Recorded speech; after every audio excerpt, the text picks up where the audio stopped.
السلام عليكم ورحمة الله تعالى وبركاته. مرحبا بكم معنا في حلقة جديدة من أخبار الرجاء العالمي. بغيت نقول لكم أول حاجة اسمحوا لي حق شحال هادي ما حطيت دي فيديو وشحال هادي ما حطيت الأخبار، حقاش كنت مريض واحد شوية هاد الأيامات هادي، ولكن دوغينافون إن شاء الله ما كاين غير لي فيديو وما كاين غير الأخبار، خصوصا مع البطولة الاحترافية رجعت. وكما العادة ما نتعطلوش عليكم ونبداو بأول خبر. اول خبر اللي معنا اليوم هو عدم مشاركه هيرفي غاي في المقابله اللي غادي تجمع الرجاء البيضاوي ويوسفيات بن-رشيد نهار الخميس ان شاء الله مع 4 العشيه. عدم المشاركه ديال هيرفي غاي كيجي من مور المشكل اللي طرا مع الفتح الرياضي الرباطي. لحد الان فريق الرجاء الرياضي البيضاوي مازال ما توصلش بالبطاقه الدوليه ديال اللاعب، وكنظن بان هذا المشكل هذا راه غادي يطول واقيلا واحد 15 يوم، يعني نقدروا ما نشوفوش حتى مع فريق الجيش الملكي. ثاني خبر واللي معنا اليوم وهو رئيس فريق الرجاء الرياضي البيضاوي دار عمليه جراحيه على القلب الحمد لله اللي نجحات، ومن هذه المناسبه هذه كنتمناو ليه الشفاء العاجل وكنتمناو بانه يرجع للاسره الصغيره ديالو، الاسره الكبيره اللي هي فريق الرجاء الرياضي. وبغيت غير نوضح واحد الحاجه، حنا هنايا ما كنتملقوش للرئيس، ما كنصبغوش للرئيس، بطبيعه الحال كيبقى هو رئيس فريق الرجاء الرياضي البيضاوي، هو واحد من العائله، كنتمناو ليه الشفاء العاجل ويرجع لوليداته ان شاء الله. وكيبقى عندنا في الميزان بحال جميع الرؤساء اللي دازوا، عنده ايجابيات ديالو وعنده سلبيات ديالو. وعلى ذكر الاشياء الايجابيه مع هذا الرئيس، فهو لحد الان مازال فتره نقاها في لندن، وواخا هكاك مازال متبع الاخبار ديال العالمي بدقه، بحيث بانه وعد اللاعبين بانهم غادي ياخذوا بريم مزيانه في الماتش ديال يوسفيات بن-رشيد والماتش ديال الجيش الملكي اللي عندنا السيمانه الجايه ان شاء الله.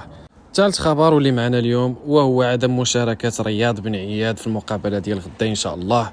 رياض بن عياد اللي هو لاعب عنده 27 سنه وفي الطول ديالو 1.82 متر، سبق ليه لعب في بارادو وفاق سطيف وجابته الرجاء من الترجي الرياضي ديال تونس. بالنسبه لاحصائيات اللاعب فهي كتبقى الصراحه احصائيات جد عاديه، بحيث انه لعب في لاكاريير ديالو 131 ماتش، ماركا فيهم 31 بيت و16 اسيست. من نقاط القوه اللي عند هذا المهاجم هذا هو انه عنده بنيه جسمانيه كبيره تبارك الله، وكيمتاز اصلا بالتسديد من بعيد. وللمعلومه هذا اللاعب هذا غادي يهز رقم 9، وشفنا لا بريزونطاسيون اوفيسيال البارح دازت في لاباج اوفيسيال ديال الرجاء. وما حدوش للدار الكبيره، غادي نتمناو ليه حظ سعيد، وبيان سور نعولوا عليه خصوصا بانه فايت لعب مع صابر بوكرين، نعولوا عليه بانهم يتفاهموا مزيان ويعطيونا الاضافه بجوج ان شاء الله في الشطر الثاني من البطوله.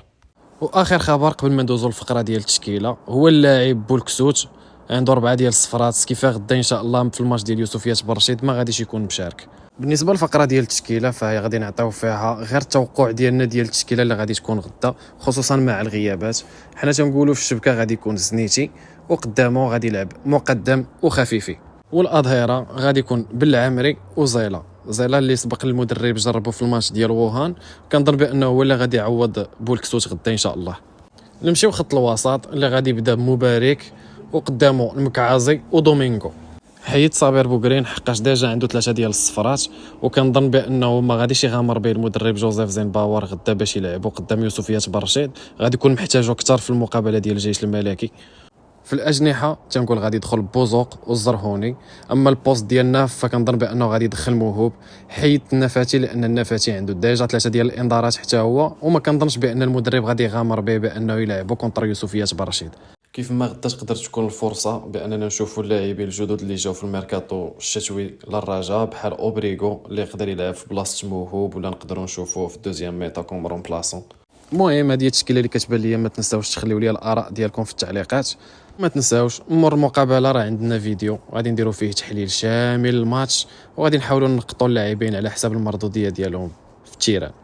اخر حاجه بغيت نضيفها الصراحه هو باننا ما كرهناش نشوفوا عاوتاني الرجاء وسط الجماهير ديالها، وما كرهناش عاوتاني ما بقاوش نشوفوا هاد لا بروغراماسيون في وسط السيمانه بروغرامين الماتش مع 4 بحال زعما جماهير ما عندها قرايه ما عندها خدمه.